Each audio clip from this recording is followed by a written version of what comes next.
गुरुर् ब्रह्मा गुरुर्विष्णु गुरुर्देवो महेश्वरः गुरुः साक्षात् परब्रह्म तस्मै श्री गुरवे नमः। अज्ञानतिमिरान्धस्य ज्ञानाञ्जनशलाकया चक्षुरुन्मीलितं येन तस्मै श्री गुरवे नमः। ध्यानमूलं गुरुर्मूर्तिः पूजामूलं गुरुः पदं मंत्रमूलं गुरुर्वाक्यं मोक्षमूलं गुरुः कृपा। Divyatman, let us discuss today upon necessary qualification for the actual sadhana. All the ancient seers, saints, men of God that have had intuitive experience of the truth have been declaring to all mankind the great bliss, the vast power and knowledge that can be experienced if only man would turn from sensual sinful life and strive for the higher divine life. Yet we see today that man is as much immersed, if not more, in worldliness as he was centuries ago, and the state of mankind is as apathetic and lethargic towards these questions of a life in the spirit as it was at the beginning of creation. Why is it that in spite of the clarion call of very many great seers, the confident assurance of the scriptures, the repeated experiences of man himself in failing miserably to attain happiness amidst external physical world, man is again and again being deceived? Why is it that man has not yet learned to take to sadhana? We read hundreds of spiritual books, we attend discourses, we convene gatherings as during the sadhana weeks.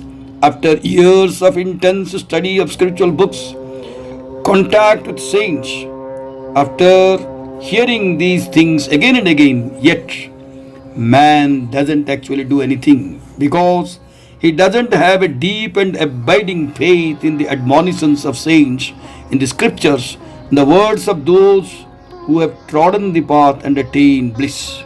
His faith in external objects is something more real to him. If only man did really believe in these great ones, he would have certainly be induced to act up to their words. It is this basic lack of faith in man that is at the root of his failure to do sadhana. Sadhana is necessary, but man will not do it because he doesn't really believe in its necessity. Man believes that for his happiness money is required. Man believes that if only he will get a good job, he will get money. Man believes that if he has good college education, he will get this job, and through that money and through that happiness that he desires.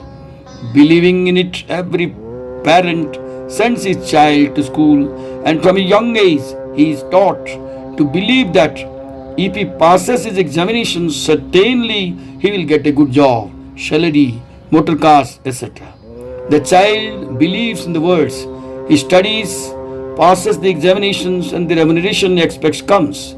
Because he had a feeling, because he thought all these things were necessary, he desired them. But ultimately, of course, it is the unfortunate experience of all men that this happiness they get is mixed up more than tenfold with pain.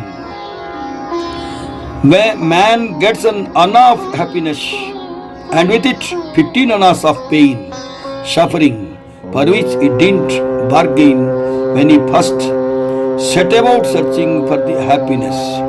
Thus, if man has faith in the spiritual course of action, he will act up to it. Lacking this faith, he doesn't do sadhana. If a man has to take up to sadhana, if he really wants to obtain this bliss, which is not mixed with pain, he will certainly have to repose faith. It may be called blind faith, but there is nothing like blind faith because all things on this earth go upon faith only, And if a man leaves today, it is on account of mutual trust and faith.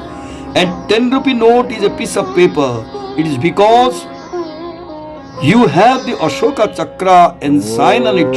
It will immediately get you whatever you want if presented at the bazaar. Because you have the faith in this piece of paper. If you do not have faith upon this paper, you would not have the confidence to start from the house. You would never be sure of reaching your destination. Hari Om Tat Sat.